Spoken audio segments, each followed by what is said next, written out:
Gamers, BJ from Board Game Gumbo here, back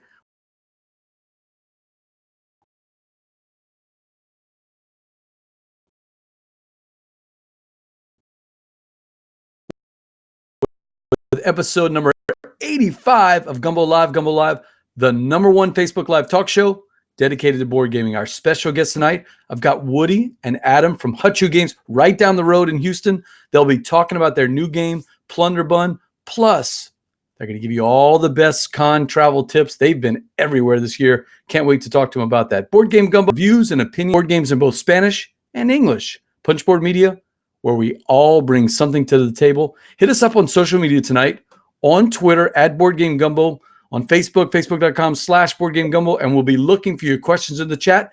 But enough blather. Let's get right to our special guests. It shows Adam, but it's Adam and Woody from Hutchu Games. Welcome to the show. Oh, thanks for having us. Happy to be here. Hey, so guys, you know what the elevator pitch is. You've probably done it a million times. Give the chat crew, what is Hutchu Games? What's going on with the company? Hutchu Games, man. We are board gamers, role-playing gamers, and we decided, we had some ideas. We wanted to stop doing some technology work and decided to build board games we like to play. I know that sounds awfully, like, what's the right word? Like the dream job. We're trying to find the dream job. Dream job. But we hope other people like to play them too. So there you go. Chasing the dream. That's right. Building games you like to play, right? That's right. You guys started in Houston, right? You guys are both from Houston? That's correct. Both from Houston, yeah. 2016 got our start. Spent 2.5 years designing the current game. So I was impressed because you and I were talking before the show and also in our little show notes about all the places you guys have been in the last year promoting Hutchu Games and promoting the game we're going to be talking about tonight, Plunderbund. I can't get over this list of cons. I mean, I've been to a lot of cons, but you guys really take the cake. Tell me, what's the best con experience you guys have had this year? What's been the highlight? Okay, so, I mean, in terms of just enjoyment of the convention, my favorite still is Gen Con. But we really enjoy, Board Game Geek's coming, and that's my second favorite convention. But, I mean, I'm trying to think. I love the little mom and pop cons that show up.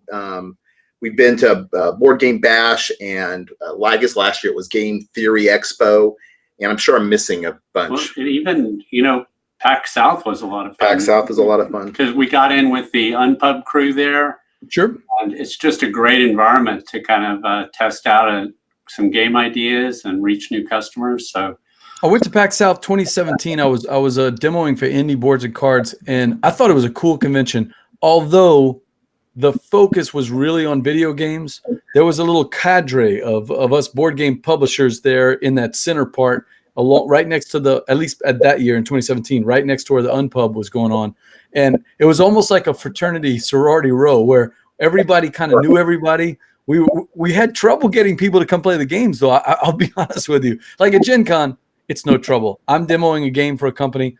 People are coming up and saying, "Hey, what's that game? I want to play." Right. We're literally roping people into the booth at PAX South 2017 because they've never seen these type of games before. They're used to the video games, not the analog games. Did y'all find the same thing when you were demoing your games? Yeah, that is so true. I mean, you get all sorts of different flavors of nerds when you go to these conventions, and you didn't realize just how video game players just don't know about any of the other formats of gaming. I mean, Gen Con's a role-playing game convention, right? I mean, it's mostly role-playing games, but, so, and then there's, PAX, which is mostly video games. And of course, Board Game Geek is exclusively board games. But man, I like all that nerd stuff. I love it all. So I am curious, what are you guys doing at BGG? I'll be there. I'll be demoing for Cosmos this year, and the crew is going to be all over the place. That's probably our favorite convention is Bgg Con. But what's the plans for Bgg Con? Yeah, so this will be the third show in a row where we're exhibiting, actually. So last year, BGG Fall, we were in the Indie Land. So we had one day, just, pre-Kickstarter, but showing off what we were doing. Where were y'all? We were, let's see, so the Texas room. We were in. Yeah, it was.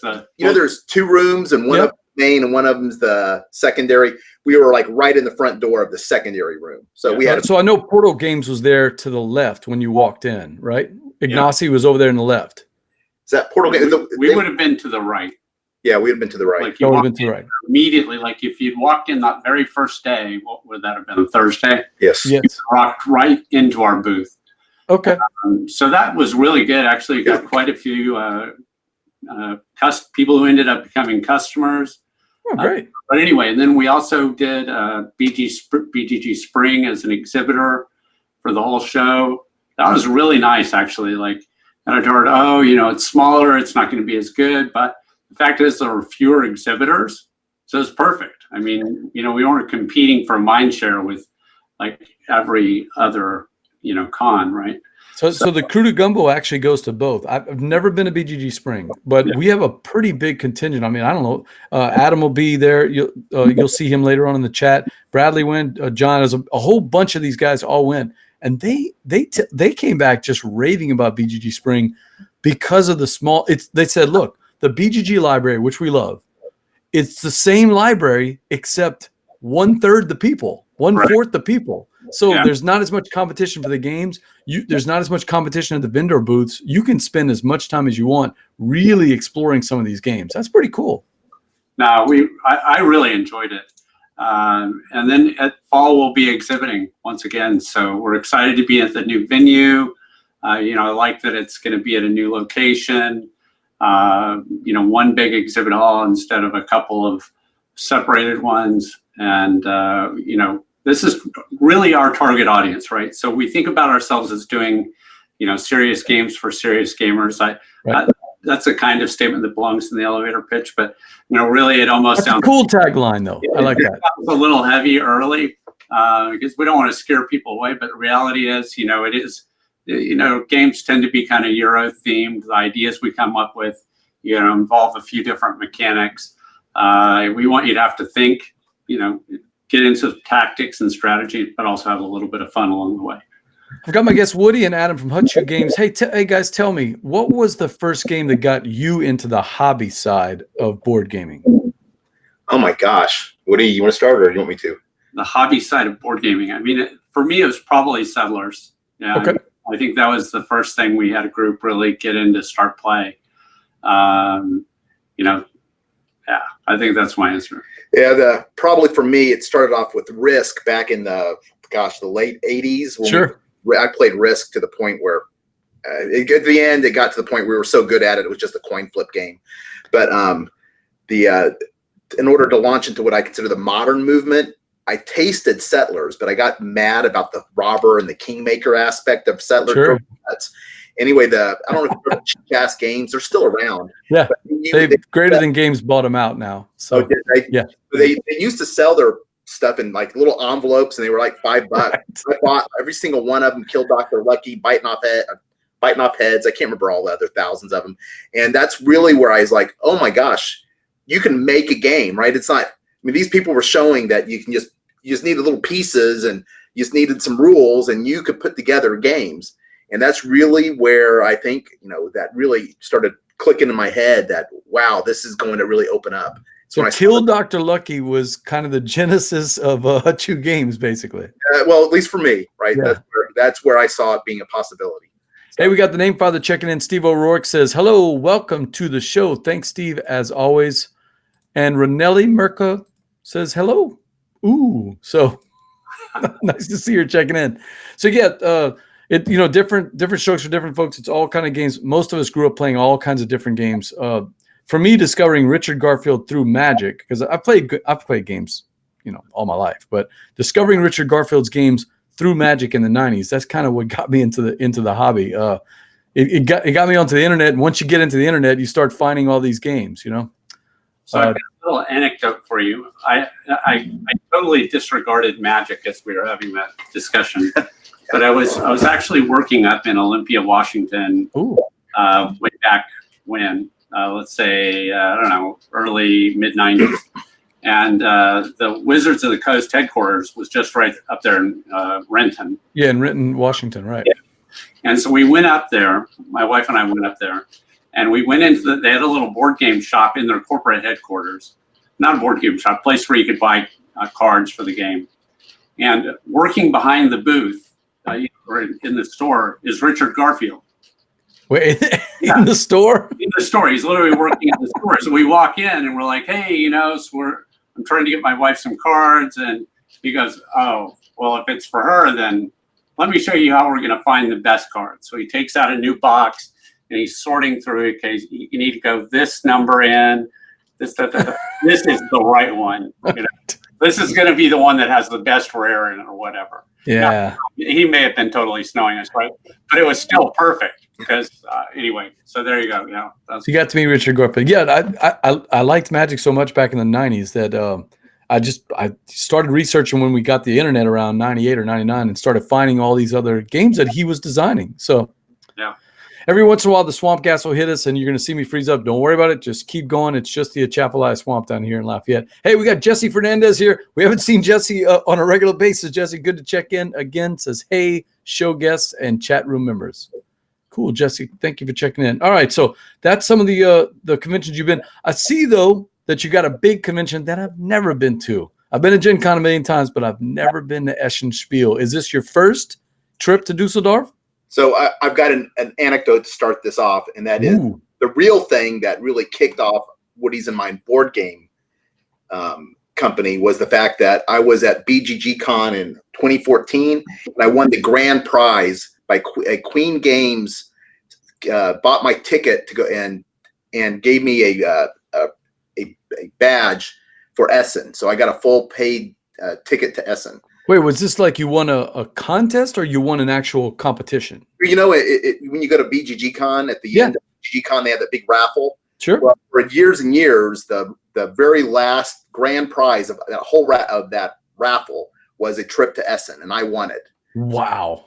So I went to Essen, and I remember when I came back and I was talking to my mom about how lucky I was, and she was like, you know, that means you probably should get into the board game business. And that's really, I think, probably the first time I actually considered it at that point. It was after the trip to Essen. Anyway, so this is my second trip. So I've been there once on the Queen on Queen's dime. What about you, Woody? Is this your first trip?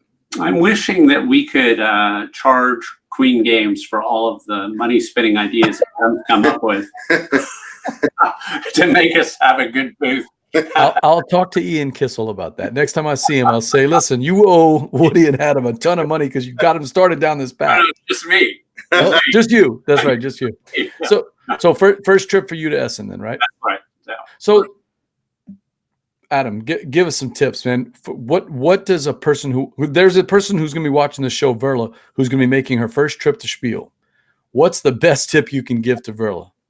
Oh my gosh. Okay. Well, unlike every other game, you go into the hall, the dealer hall, and you sit down and you play a full game.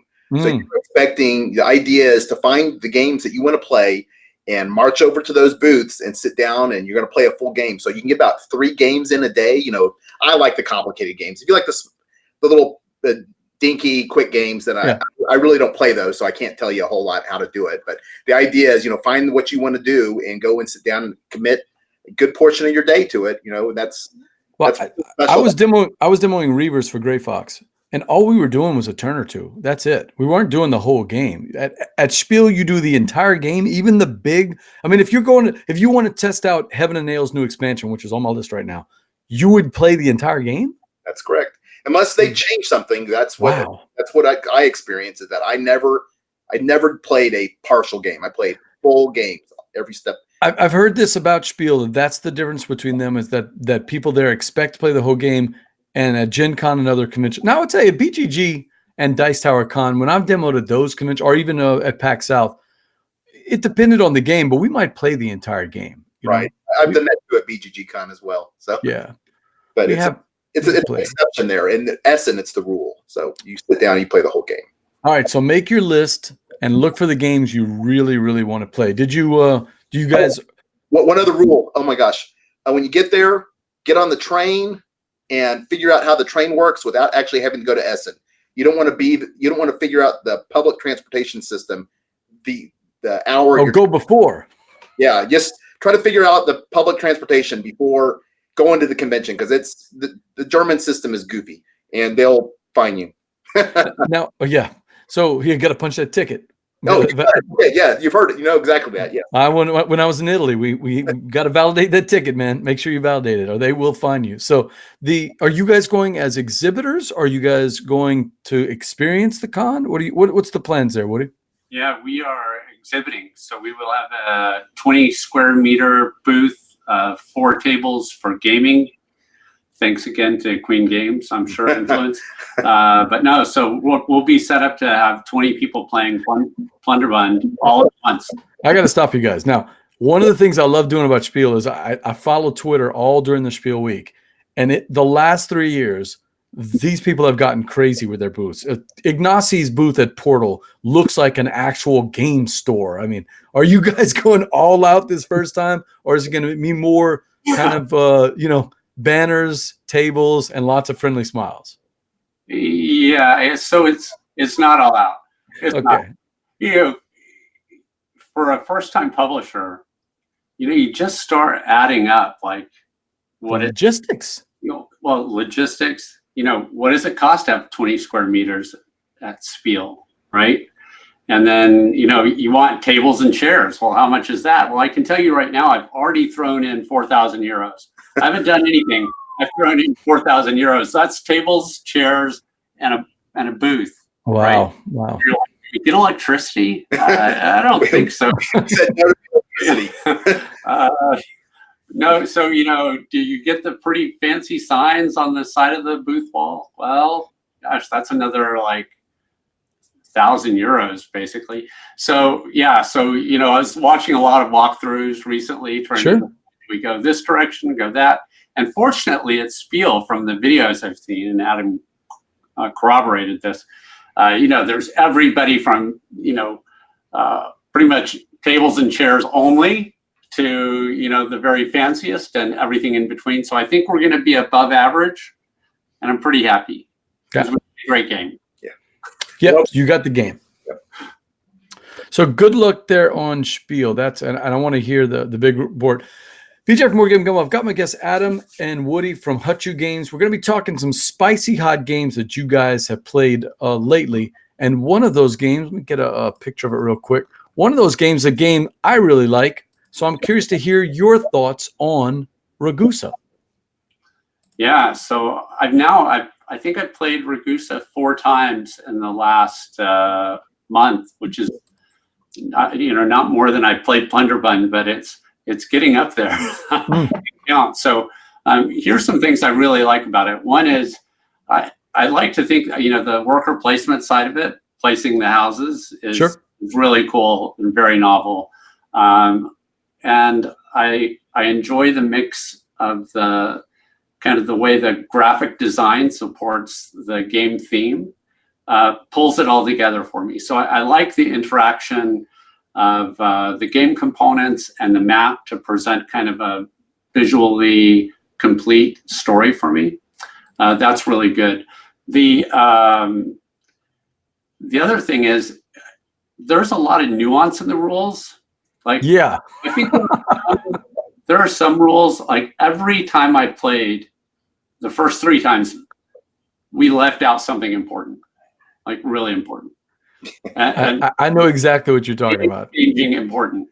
But by the 4th time, I think we nailed it. And I was like, wow, that's a really different game. Every time, I almost need rules variants.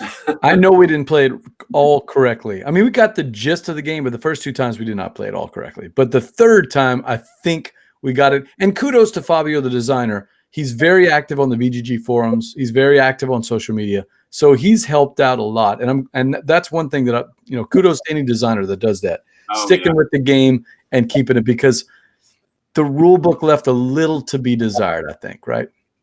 And I'll say we didn't. A lot of it's there is the thing, and a lot of it's just reading it really carefully and not forgetting. Some things called out, but maybe it's just a sentence. But you skip that sentence, and it has dramatic implication. Hey, bold, underline, highlights, set-offs. Those are your friends, board game designers or editors. Those are your friends, because we look, we especially like at Bgg Con, we are speed reading a lot of these rules because we've got limited time and we're trying to get through these rules. And if you highlight something, we know it's important to you. And there are a couple of rules in Ragusa that probably just needed to be highlighted. But one of the things that just struck me as curious with Ragusa, and I'm scratching my head, maybe you guys can help me. I've asked 10 people and no one can think of one. Is there any other game where you start out with a certain number of workers and you place them and you never get them back and you never increase the size of your workers? I can't think of one.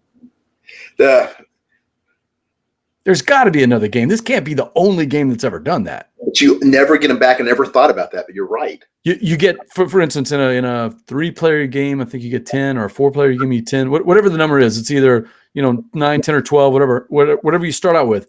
That's all you get. You place them out. They never come back to you. The actions come back to you, and that's the twist for the Ragusa. Where you put your houses is very important because later on you could be getting a lot more actions. Are you going to stay up in the rural area trying to build up your engine from the standpoint of how much resources you're going to have? Or are you going to dive into the city as quickly as possible so that you can get multiple actions? That's a decision you have to make. But I can't think of one where you put the worker out and you never get it back. Man, the closest that I can think of is Ticket to Ride, but that's not really a worker placement. But you have a big number of cards that, when they're exhausted, that's the game, right? I mean, yeah, it's more route building, of course, more set collection, but not really worker placement that I can think of. Yeah. Steve says nuance equals interesting plus ambiguous. That's right, Steve. That's the way to put it. So let's see if I have I don't have the picture. I had a picture up and I just don't have it. Woody, you had talked about how close the theme matches some of the. You didn't say the mechanics. I'm trying to remember what word you used. How you enjoyed the way that the theme and the mechanics kind of tie in together. Yeah. And I actually had a picture when I played the game the first time. I knew nothing, even though I love European history. I knew nothing about the town of Ragusa. I knew that it was Dubrovnik, and I know a little, but not a lot about Dubrovnik. But Ragusa, I didn't know anything about it. Then I've seen pictures of the city today, and when you see pictures of the city today, you can tell that the designer was basing a lot of the mechanics and a lot of the thematic actions on the way the city actually looks. Yes. It looks like that board. And it's stunning. It's a beautiful, Dubrovnik is a beautiful city. So that was actually probably my first incentive to buy the game, was having visited. It was just like an overwhelmingly awesome place to visit. So I'll be honest, one of the main things that incented me to go there was they had a Game of Thrones tour because they did a lot of filming for the first. Oh, did they? Yeah.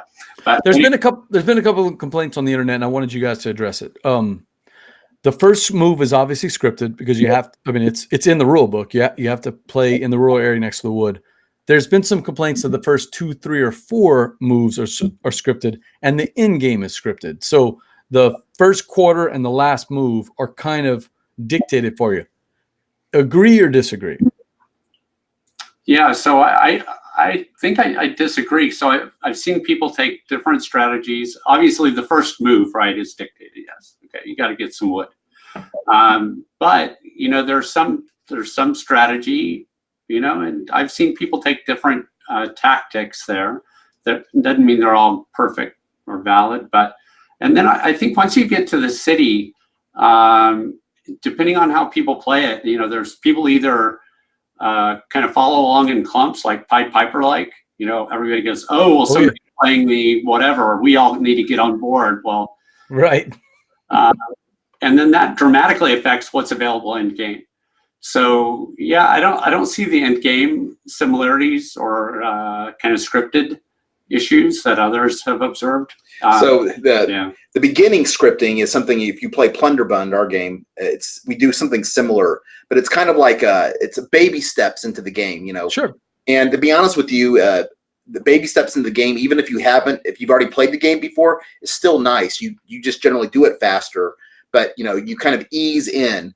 And what I really like about the end game, and though you're right, it feels kind of forced, but a lot of decisions you made in the middle game, are coming back in those last end moves. I mean, I love games that accelerate as they get further down, and Ragusa kind of accelerates itself. So you don't end up with this like gigantic mishmash of decision and thought, analysis paralysis at the end, because it kind of narrows your choices at the end. I like that. So I played 3 games. I played it at 2, 3, and 4. I have not played the 5-player yet. That's hopefully going to come this weekend. But 2, 3, and 4, and I've seen a different strategy win every time.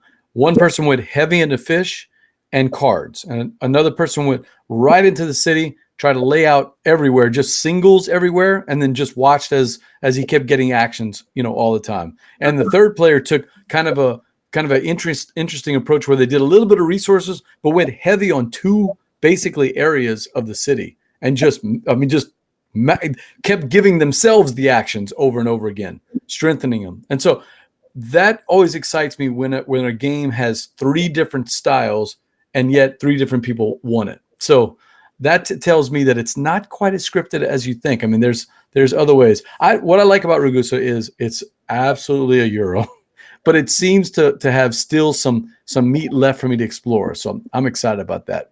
I'm glad you guys put that on the list. BJ from More Game Gumbo. I've got my guests Adam and Woody from Hutchu Games, and we're talking spicy games that they played recently. Here's a game that I have yet to play, but everybody's talking about on the internet. So obviously you guys have played it already. Tell me about Pipeline. Yeah, Pipeline's that is a big game. You open that up and it takes you, maybe even 30 minutes to set it up. But it's one of those games that it's one of those games that becomes simple once you know all the parts. It's only complex in its scope. So once it becomes really intuitive how the game plays, as you play it. It's not one of these ones you're constantly referring to the rule book again, because even though it looks like really busy, it becomes very intuitive. I'm trying to think of other games that are like that are intuitive once you. Well, it's just a steep learning curve. Learning curve. That's it. It kind of smooths out. Right. Well, we were talking about Ragusa, and Ragusa does look kind of busy for first time people look at it, especially the city area. But once you play the first 2 rounds, you start to figure out how it works. Is Pipeline a game that is going to be recognizable just from the board itself? In other words, that the board kind of teaches you how to play. Smartphone is like that. If you guys have played Smartphone, you could almost, the rule book's terrible, by the way. You could almost throw away the rule book and teach yourself. Viticulture is like that. Viticulture and Smartphone, you can teach yourself almost 90% of the game from the board itself. Is Pipeline that intuitive? No. Okay. All the little small pieces are intuitive, are memorable when you start them. So okay. It's not. There's nothing in the book. Well, you have to read. But I will say that, like, when you look at the board and in the image everybody hopefully sees on the screen, in the middle there are pretty helpful little indicators, like this is for the refined market, this is for the whatever market. I find those things to be kind of helpful. I'll tell you. So I have a couple of observations about this game. One is that I really want to be good at this game, and I'm really terrible. Like the first time we played, there were 2 players in the 600s, and I think I had 150. I don't know. That was bad. I was one of those 600s. Yeah. Wow, the scores are that big in this game. Yeah, it was brutalizing. The second thing I'll say about it is that it requires some 3D visualization. Okay. The better you are at 3D visualization, the better you're going to be at playing the game. And I think, in the lottery of skills, I was not given that one. So I absolutely adore any kind of game that incorporates that spatial puzzle, but I'm not going to tell you I'm good at it. I just like the mechanic. I mean, I can love the Major League Baseball. It doesn't mean I'm really good at it. I love those kind of spatial games. So Pipeline has that element, and I did watch the Shut Up and Sit Down review, and I noticed, all the little tiles have to be fit together, and you got to think through how it's going to work, during the course of the game. That's a puzzle that intrigues me. It is. And one of the things that's kind of frustrating about this game, though I loved it, don't get me wrong. So I'm going to say something negative about it, but it's actually, I still enjoy it. And that is, you can set your deck of cards up and you need that one last piece and you see it. And then somebody can look over at you and see that you need that piece and take it. and then it just ruins everything. Oh. You just see people's hopes and dreams get crushed by you just taking a piece that you kind of can use, but they really can use it. And actually, I'll be honest with you, I think you have to play it that way in order to have a shot at winning. There's a little bit of, hate drafting in this game in order to really make it, make it sing. So, but just expect to get your heart ripped out of you at least once or twice. So Pipeline, 2 thumbs up from Woody and Adam? Oh yeah. No, it's a really, I've been trying to play a lot of economic games. So, I think Ragusa falls in line with that. This does. Sure. Several others along the way.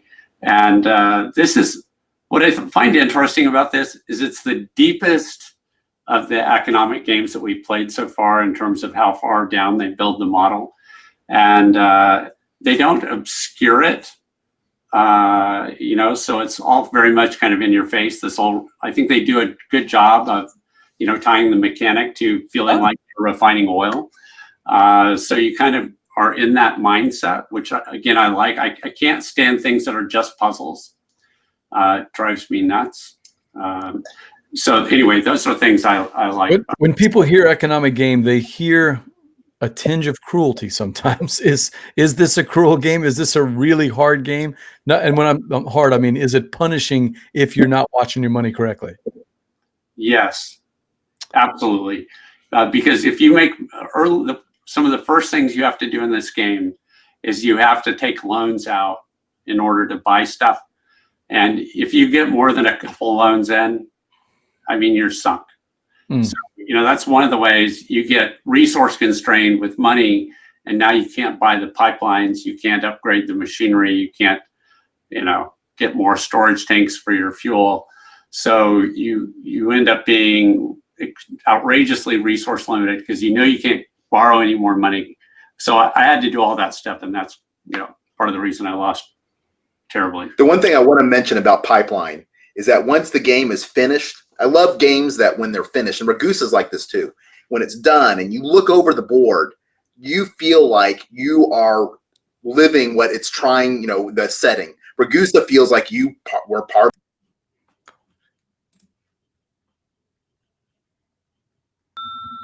Yeah, we lost you there for a second. Got you back. Oh, sorry. So I don't know when you lost me, but I was going to talk about. You said Ragusa feels like when you finish the game, Ragusa really feels like you've accomplished what the designer was trying to do with the city itself, right. Not just the game. When you're done with Pipeline, you look over the carnage left on the whole board, especially if you play with a lot of people. When you drive past those refinery areas with all those pipes and things sticking out, man, it looks like one of those. Those things with the gouting flame and the big oil refineries that you drive past and, like you and I drive on I-10 all the time and see everywhere between Beaumont and Lake Charles, right? Yes. You feel like you're part of one of those gigantic pipeline systems. I mean, it really brings you in. BJ from Board Game Gumbo here. Got my guests here, Adam and Woody from Hutchu Games. We're talking some of the spicy games, but let's get to one of the spicy games that you guys have coming out. And you're flying all the way to Dusseldorf to go to Eschenspiel to promote the big retail. I guess that's going to be the street date release, basically at Eschen. Yeah, so I'll call it a pre-release release. So what do I mean is that we literally went to our Kickstarter backers and begged them, said, hey, we're gonna if nobody objects to this, we're planning to air freight units from China to Spiel so that we can have a presence and sell some games here.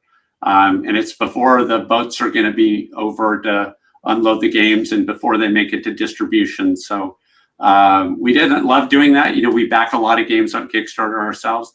But everybody was incredibly supportive. They know, we're a small company doing what we can to get going. Got to use this kind of thing to get attention. So yeah, that's where we are in the process. So the game's basically finishing manufacturing. We've got units shipping and to go to Spiel, and so we'll have about 150 units available for sale there. And yeah, we're delighted to be there. And then shortly thereafter, the games will get to Kickstarter backers, And then once we take care of those guys, then we'll get it into distribution. And we're talking with Hutchu Games Plunderbund, right? It's going to be there at Eschenspiel, but a lot of people maybe missed the Kickstarter. Tell us a little bit about the genesis of the game. How did Plunderbund come to be? Yeah, so the very first thing that happens, is Adam has this epiphany that he needs to be a board game designer. And I said, hey, I'll help you because, I can work the business side of this, right? Right. And but what actually happened is that I had the first idea. And that first idea was kind of a simulation of an emerging high technology market. So that was the genesis of the idea, and it was modeled based on work I'd been doing in the high-tech industry for 15, 20 years, which involved it's hard to believe an emerging market could take 15 years to emerge, but that's literally what I observed over the course of my career was a single market doing that. And it gave me a lot of time to kind of reflect on what that meant and the various stages the market passed through. So I created, almost in no time, I would say, that model. And based on, one of the games I'd played prior that I kind of enjoyed was Trains, right? So what did I like about Trains? Trains had deck building, but it wasn't like Dominion style, which to me was just too overwhelming. But it had the map component. So it had some deck building and map. And I thought, cool. So I can use this basic idea and apply my economic simulation to that. And that's what we did. Yep. And then I presented it to Adam, and he said, I said, this feels like work. Hey, can we change the theme? Because we both were in the high tech market. There we go. And yeah, my buddy Alex Goldsmith's checking in. He wanted to know a little bit about the shirt. And yes, I'm wearing the Draft Mechanic thematic Euro shirt. Look, it's got a cube with a sword sticking out. And that's got what you guys were going for, some theme along with the simulation, right? That's right. Well, and what ended up happening from that point was the theme kind of took on a life of its own and added an entire new dimension to the game that we wove into that economic simulation. Right. The core engine we always viewed as like, we had to preserve that at all costs because that was like the core mechanic in the game was this economic simulation. But once we started kind of exploring the theme, originally we were talking about things with high fantasy. So, we've got goblins and we've got halflings and dwarfs and gold. But then we started working with an artist, and Adam, who is the creative half of our combination, was describing, kind of what he wanted out of our artist, who's fantastic, by the way. This guy's name, let me just throw it out. His name is Joe Shawcross. He is awesome. Where's he from? And look, there's Baker Mitchell checking in. What's up, Baker, from the Dukes of Dice forums? Nice to see Baker checking in. Howdy. Hey, Baker. So we found this guy. What's the site we found him on? DeviantArt. And he had done what really drew me in when I first saw some samples of his artwork. Just were the maps that he had done for other gaming worlds. And I thought, this is perfect because it wasn't too cartoonish. It was colorful. Anyway, so Adam starts describing the art to him and says, I say, we were, I want 90% medieval fantasy. I want 10% some Americana. I get tired of my medieval fantasy being European based. I wanted it to be American based. No lords or kings. So, I was like, think about Al Capone, maybe some fedoras and three-piece suits, but I want it, mostly medieval fantasy. Anyway, he came back and he just, a little bit of medieval fantasy like orcs and elves and goblins, but it's like 90% Prohibition era Chicago. Yeah, I was thinking if you guys have played Scythe, I'm assuming, or about Scythe from Stonemaier Games, the cool thing about the art in that game is the dichotomy or the juxtaposition of these big giant metal mechs next to these Russian peasants, right? And when you see those together on this gloomy landscape, it really stands out. when I saw the art from your game, to see that 1920s era prohibition speakeasy, they've got all the looks, and yet they've got elf ears or orc things coming out. That juxtaposition of the two without being cartoony, it's not realistic, but it's somewhere in between the two. I just thought that was really, really intriguing and kind of already tells you what this game is going to be about. This game is going to have a little bit of backstabbing, a little bit of racketeering, right? It's going to have all of those different elements. The artwork set the stage for the game, and kudos to you guys for being able to do that.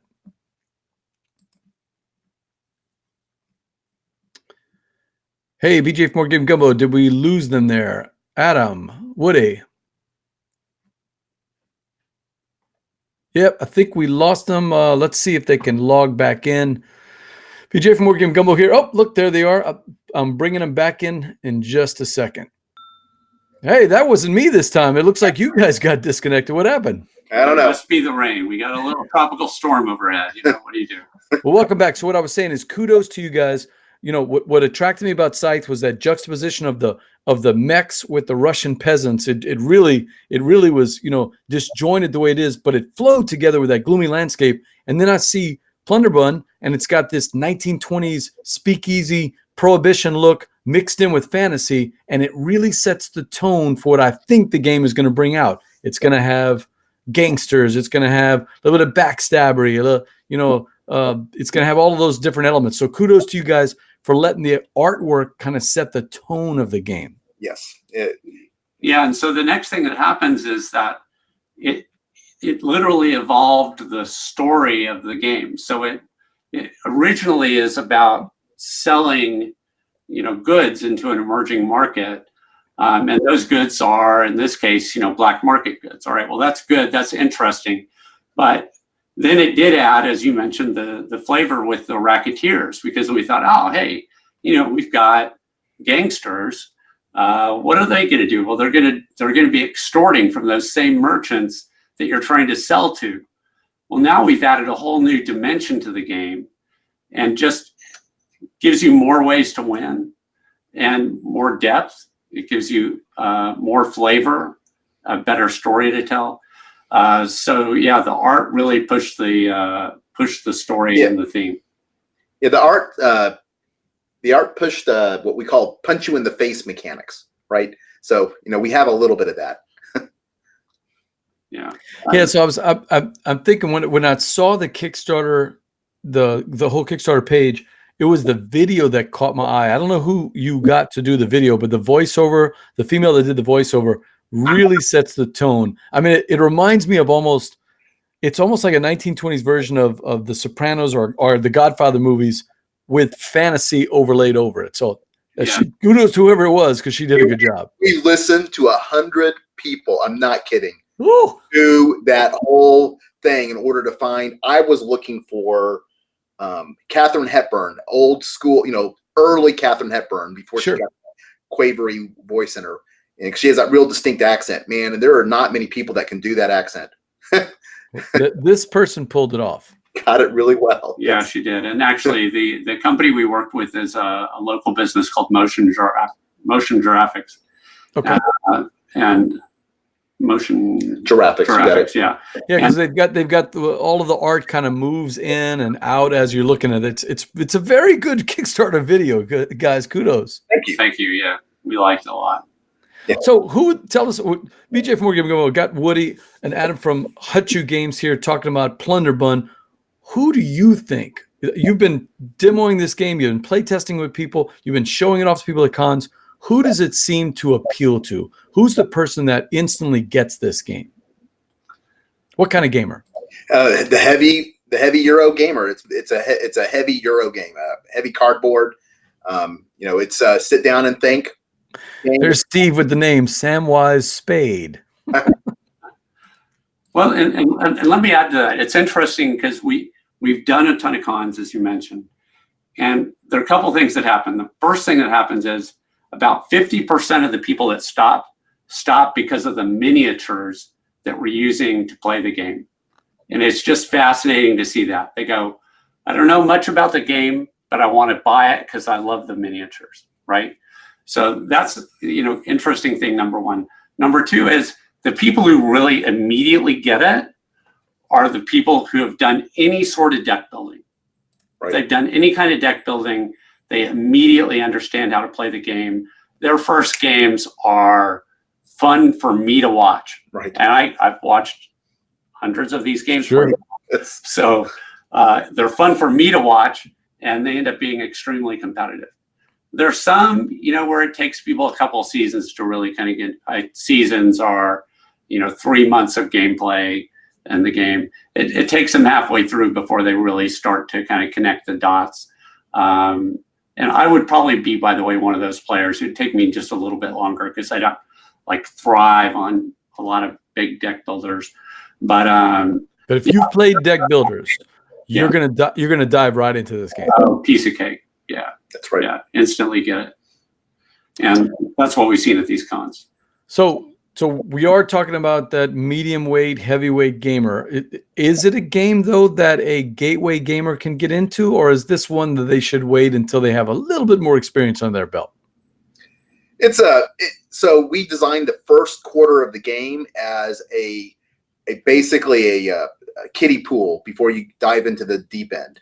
So we've absolutely planned for it to be usable by somebody that's not a heavy board gamer, right? And I want to say in play testing, we've seen people that don't seem to know even how to shuffle cards come away saying that they love playing the game, right?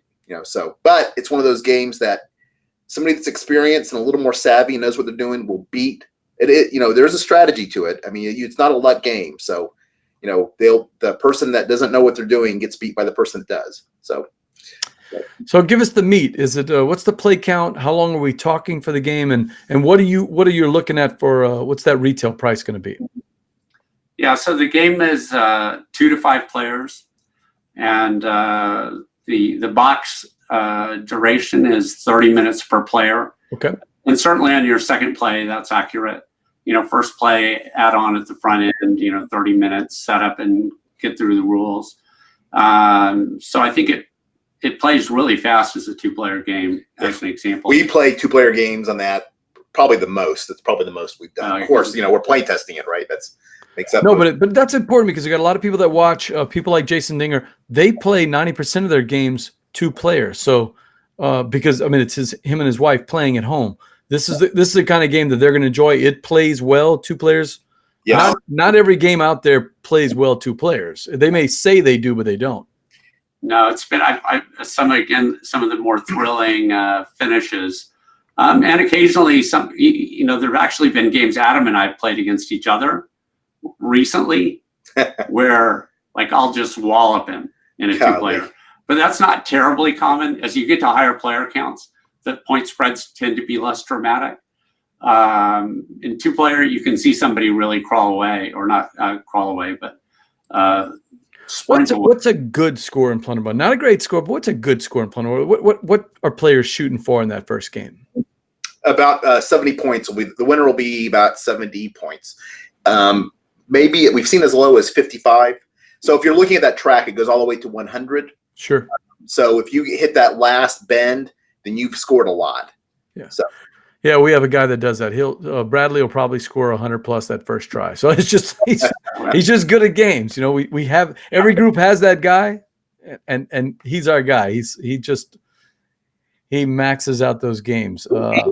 We aim for the point spread between first and second. We like to see it within about 10 points. Now you can just the game that Woody's talking. I think he beat me by 25 points, but that is really abnormal. I mean, you have to. I was trying out a strategy that Sure you were, Adam. No, look, I do that all the time. Sometimes you play a game enough where you just want to say, man, I'm not going to play it the way I always play it. I'm going to try something else, right? No, absolutely. And the good news in this game is we really did focus on a lot of different strategies. Essentially, the game starts with each player starting with the same set of 8 cards. But as you play on, you end up drafting into your guild an additional 6 members. And just by doing that, every player ends up with a different strategy in the game. Okay. So as a result, there are multiple ways to win. And I think everybody's going to leave going, oh man, if I'd done this like this, and that's exactly, it's not a game if there's not a little regret at the end, unless you just won, right? So. Well, we unboxed it Sunday night, the copy that you guys sent us that we're going to be doing. And wow, the components are fantastic. I mean, I've got one of the guys who actually designs games, does production games, and is trying to get into the industry. And he was looking at this going, this is first class. You guys did not spare any expense. This is a really good edition. Is that the edition that people are going to be getting when they get retail? So let's see. We have sent you a box that has 2 flavors of miniatures, if I recall right. One is a set of wooden meeples, right? And the other is a set of plastic miniatures. And the wooden meeples are the base edition, and the plastic are the what we refer to, at least in our Kickstarter, was our middle edition. So those are the two. That's the only difference. So all the other components in the game are exactly the same. So if people buy it at their friendly local game store, what are they going to be getting? They're going to get the wooden meeple version. Nice. And that version is going to have a list price, an MSRP in the US. We think, now this is not all final, but I think it's going to hit at about 59. I almost said euros because I've got euros. I'm like immersed. But we're actually, it's higher. It's a lot. Don't try to pay with euros in Lafayette. It's not going to work, Woody. It's not going to work. Yeah. Well, Louisiana may be a foreign country, but it's not that foreign. We don't accept euros. But yes, so Plunderbund right at the $60 mark. I'm telling you, chat crew, that's a lot of game you're getting. When you open up this box, you're going to be impressed with this reduction. The rule book is giant, it's thick, it's nicely well done, it's very well laid out. Kyle's learning it. We thought we could just learn it Sunday night, and we realized, okay, wait a minute, we're going to have to learn this game before we play it. So we're going to try to get that later on this week. But let me give a little credit also. Actually, a lot of credit to our graphic designer. This guy's name is Steve-O Torres. Steve-O has gone to work now full-time as head of graphic design at Pandasaurus. Oh, wow. Okay. Godspeed, which just hit Kickstarter, is his first That's him. graphic design project for Pandasaurus. And this guy is amazing. I mean, he's crazy good. We are so sad that he's gone full-time for Pandasaurus. You've got talent in Houston. You've got Chris Strain right there. Do you guys know Chris Strain at all? Christian Strain? No, practice. We love it. Chris Strain. I'm S-T-R-A-I-N. Yeah, Chris Strain's the designer of Asking for Troubles, but he also does a lot of independent graphic design work. If you like anything with Gray Fox Games, he's done 2 or 3 different companies. Christian Strain is phenomenal. Usually he's watching the show. I don't know what's going on tonight. He's not on it tonight, but check out Chris Strain. He's right there in Houston and does a phenomenal job. If you trying to think of the one that he did for Gray Fox, he's done a bunch of really good graphic design. He's both an artist and also a graphic designer and a game designer. I'm sorry. Go ahead. He's a jack of all trades. There was a comment that went by about the nice board. I just want to talk about the board a little about this thing because man, Woody and I put a lot of effort into that game board. And the game board I had just bought this game called Agra, that if you ever play Agra, there's not a lot of lines or, it's a beautiful board. A beautiful board. But when you play it, you have kind of struggle to find out where you're supposed to go because nothing's really quite clear. But what I like about that is it's supposed to simulate a city that is hard to get around in, right? That's what it's trying to convey. Anyway, in Plunderbund, I wanted to have the same thing. I wanted the city when you were done and you wanted to look back on the game. It wanted to look like a metropolis, and everyone was elbow to elbow, and I wanted it to be busy at the end of the game. Anyway, our board will crowd up and it'll look like a thriving metropolis when you're done with it. I mean, it will be a mess, which I love about it. But what's great about it is that the artwork, if you look at the cards have little pictures on them, and our artist put most of those cards figures in little tiny forms on that board. There's like a little Where's Waldo game where you can look at it and try to find it on the board somewhere. Anyway. Well, some of the pictures that I've seen on the internet, it when the city starts to take shape and near the end of the game, there's almost a kinetic energy that looks like you said, like the city's alive. So Yeah. I really like that, and I can't wait to play it. All right, BJ from Board Game Gumbo. I've got my guests here from Hutchu Games, Woody and Adam, and this is a board game show, guys. So we got to play a board game, right? There we go. The game that we like to play here with some of our first-time guests is a game called the Envie Game. It's a Cajun word, and it just means a hankering, a jonesing, something you really want to do. And in this case, what we do is we look for a game that you guys don't tell us what it is, but it's a game that you guys would want to play. Maybe something you own, maybe a Grail game you don't even own, but if you had the perfect situation, you'd stop the show right now and play it. And yeah, there's Baker Mitchell saying, love those little details, love the little Easter eggs that you guys have put in there. So I can't wait to see that. So the Envie Game, you guys understand the rules? We've got it.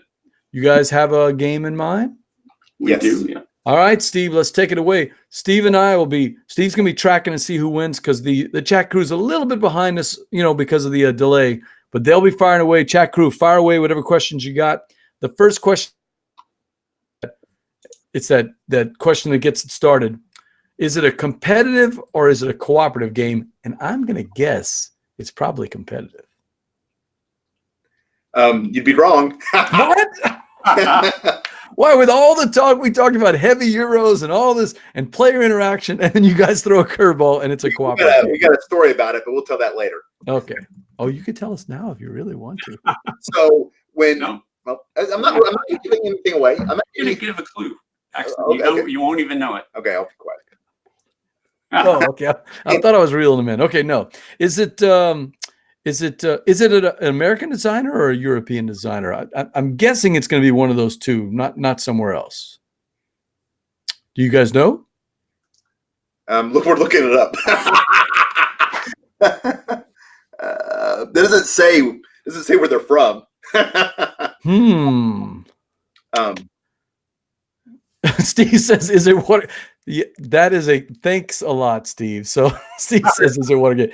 So I was on a show a week or two ago with my buddy Chris Whitpan, and he flipped the tables on me, and he said, "We're going to play Envie, but you're going to have to supply the game." I had Watergate up here on the side. I don't know if you guys have played Watergate from Capstone Games, but so I had Watergate on my mind. I have the game, and Chris got it in 2 guesses. So there's Steve's tweaking my nose with that. No, it's not Watergate. It's not a cooperative game, but yeah. Steve wants to know: was it published in the last 2 or 3 years? Yes. Ooh, Steve, it's a brand. Oh, is it Spirit Island? No. Oh, okay.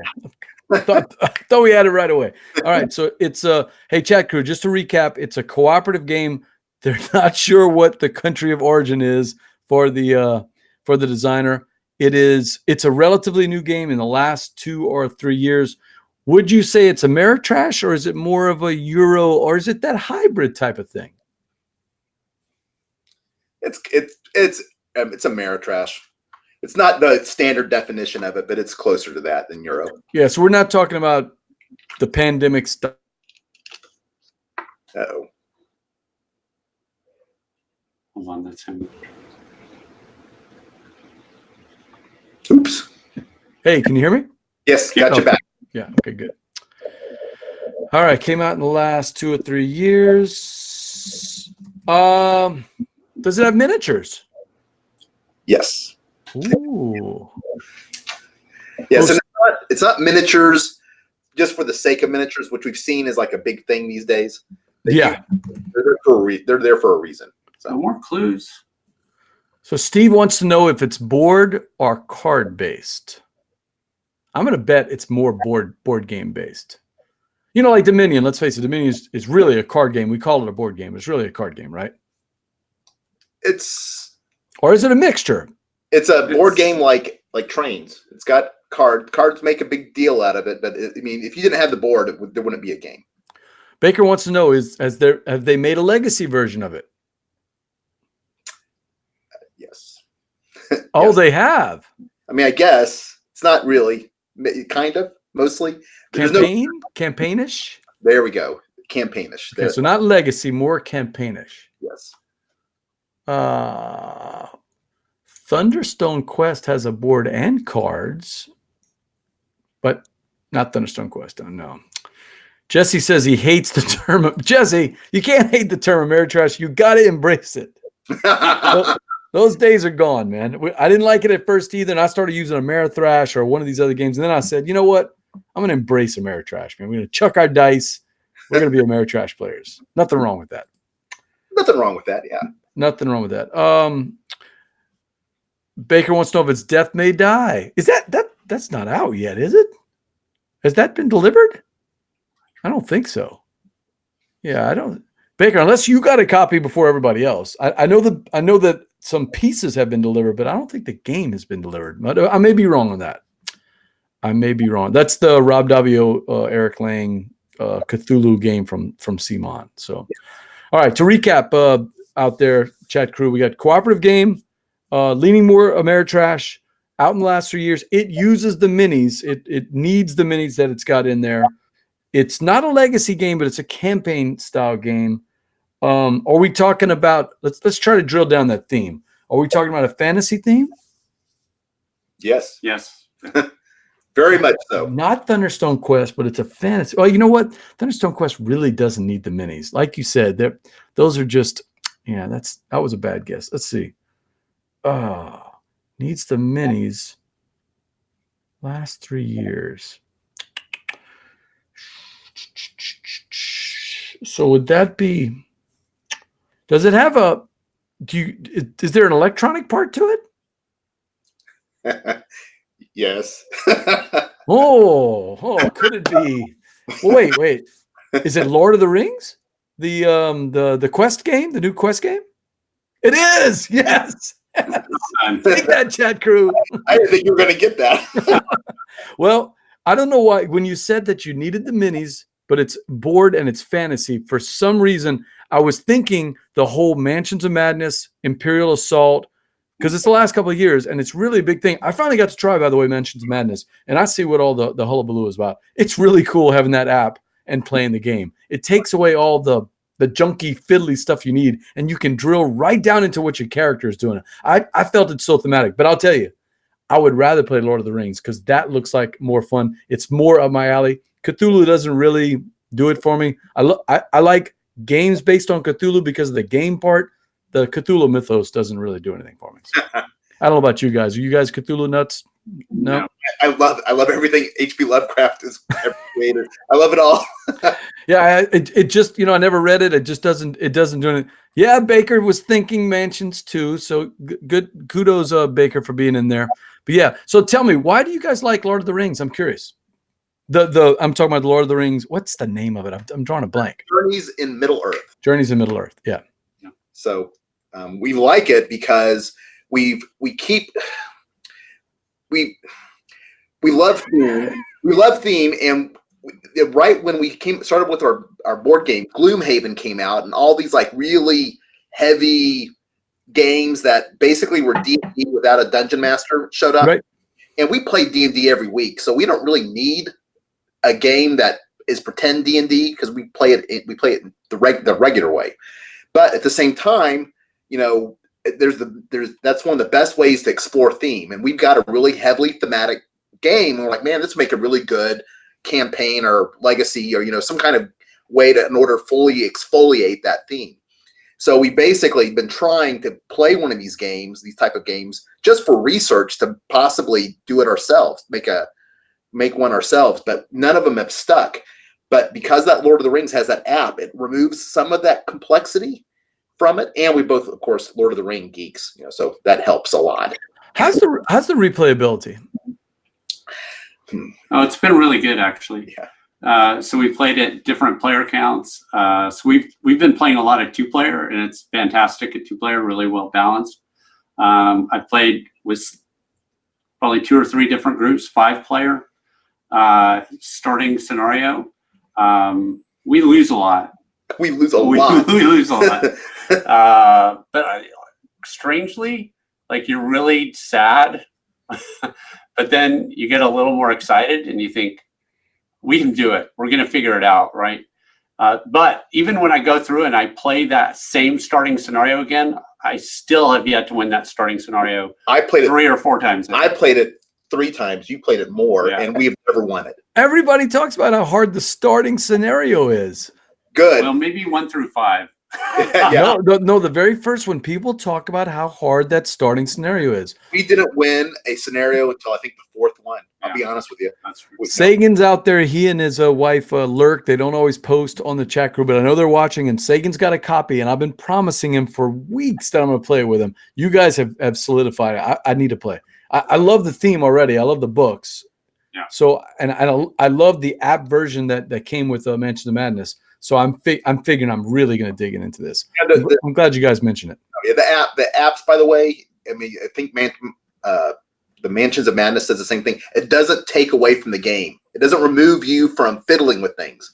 I hate apps that you're just basically playing a computer game with a little bit of other things. I mean, it does not do that. It's just a companion to the game. So love it. And that's the Envie Game presented tonight by our friends at Game Toppers LLC. Make your game night a showstopper when you play on a Game Topper. Is that a Game Topper back there? No, that's your game table back there. Yeah, you've got a nice setup back there, and I want you guys to get back to it. But I want to know what's next for Hutchu Games. What's going on? Everything is Essence Spiel. I don't even know. Actually, it doesn't be Bgg, but really, we've got a couple of expansion ideas. Adam's got one in particular for Plunderbund that's pretty far along, but I think it's going to be really cool. I've got one that I'm letting him put more of his energy into his because I think it's a little better. It's a lot better right now. I've got another smaller board game idea. So yeah, I mean we're trying to come up with that next set of games. Tell him the theme. I really like his other game idea. All right, well, Hit me. I have to be a little careful. No, I don't have. Nobody's going to steal my game ideas. No, so this theme is it's about hurricanes. And, tracking. Well, there's a tracking element, but then there's it's like how to rescue people who have been through hurricanes. So wow, it's tying a lot of stuff together. I don't know if I can pull it off, but I've broken it down into. Hey, color me intrigued. I'd like to see this. So I'll see you guys at Bgg Con for sure. And anybody that wants to, you guys will have a booth at the fall Bgg Con? Yes, we will. Okay. Yep. So anybody out there going to Bgg Con at the new place, remember, fall is downtown, right? Spring is still going to be the old airport place, but fall is going to be downtown. So hopefully people can see you. And you guys were talking before the show, you're interested in coming to Southern Board Game Fest, which we affectionately call SOBO. So hopefully I'll see you guys in early April at SOBO, right? We will be there. All right, board gamers, that is it for another episode of Gumbo Live. I want to thank my guests, Woody and Adam from Hutchu Games. How can people reach you if they want to talk to you after the show? You can follow us on Facebook at hutchu.games, Twitter at Hutchu LLC, website www.hutchu.com. Almost any social platform we're there.